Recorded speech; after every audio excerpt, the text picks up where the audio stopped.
तर मित्रांनो, धनाजी टेक या यूट्यूब चॅनलवरती पुन्हा एकदा आपले मनापासून स्वागत आहे. मित्रांनो, सर्व राज्यातील रेशनधारकांना अत्यंत महत्त्वाची माहिती आहे. मित्रांनो, आता येथे धारकांमध्ये येथे काही महत्त्वाचा येथे बदल करण्यात आलेला आहे.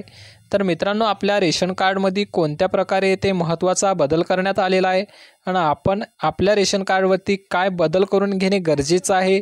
मित्रांनो, हा बदल जर आपण केला नाही तर यापासून आपल्याला काही मोठा फटका बसू शकतो. तर मित्रांनो, याबाबतची सर्व अपडेट आपण या व्हिडिओच्या माध्यमातून समजून घेऊया. त्याआधी या व्हिडिओवरती जर आपण पहिल्यांदाच आला असाल तर या व्हिडिओला आताच लाईक आणि आताच सबस्क्राईब करून ठेवा. तर चला मित्रांनो, वेळ न करता काय माहिती आहे ती जाणून घेऊया. तर यामध्ये आपण बघू शकता, गरीब आणि मध्यमवर्गीय कुटुंबासाठी शिधापत्रिका ही केवळ एक सरकारी कागद नसून त्यांच्या दैनंदिन जीवनाचा एक अविभाज्य भाग बनली आहे. सध्याच्या डिजिटल युगात या महत्त्वपूर्ण व्यवस्थेचे आधुनिकीकरण करण्याची गरज भासू लागली आहे. यातूनच ई-KYCची संकल्पना पुढे आली आहे. मित्रांनो, शिधापत्रिकेचे बदलते स्वरूप. शिधापत्रिका ही केवळ अन्नधान्य वितरणाचे साधन नाही, तर ती भारतीय नागरिकत्वाचा एक महत्त्वपूर्ण पुरावा म्हणूनही मान्यता प्राप्त आहे. राज्य सरकारकडून जारी केली जाणारी ही शिधापत्रिका नागरिकांच्या ओळखीचा एक विश्वसनीय दस्तऐवज मानला जातो. परंतु काळानुरूप या व्यवस्थेत बदल करणे आवश्यक झाले आहे. ज्याप्रमाणे आधार कार्ड आणि पॅन कार्डसाठी KYC अनिवार्य आहे, त्याचप्रमाणे आता शिधापत्रिकेसाठीही ई-KYC करणे अनिवार्य करण्यात आली आहे.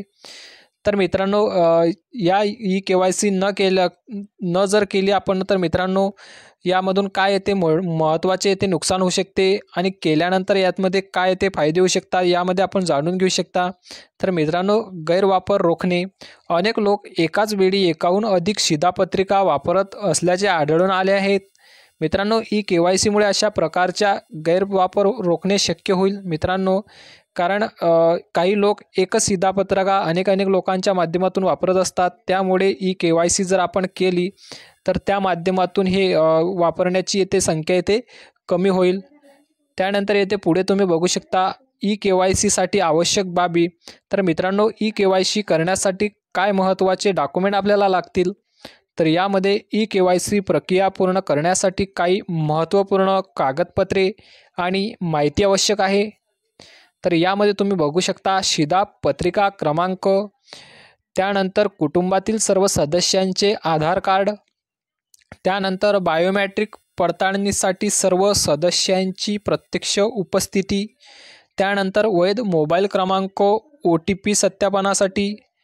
तर मित्रांनो, जर हे या प्रकारे ई-KYC केली नाही तर मित्रांनो, यापासून आपल्याला काय येथे तोटे होऊ शकतात. तर मित्रांनो, यामध्ये बघू शकता, रेशन वितरण बंद होऊ शकते. 2 विविध सरकारी योजनांचे लाभ मिळणे थांबू शकते.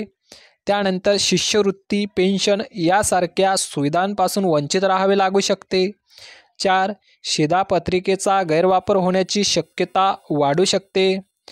तर मित्रांनो, अशा पद्धतीने तुम्ही येथे पाहू शकता की जर आपण रेशन कार्डची ई-KYC केली नाही तर मित्रांनो, आपले रेशन कार्ड येथे बंद पडू शकते.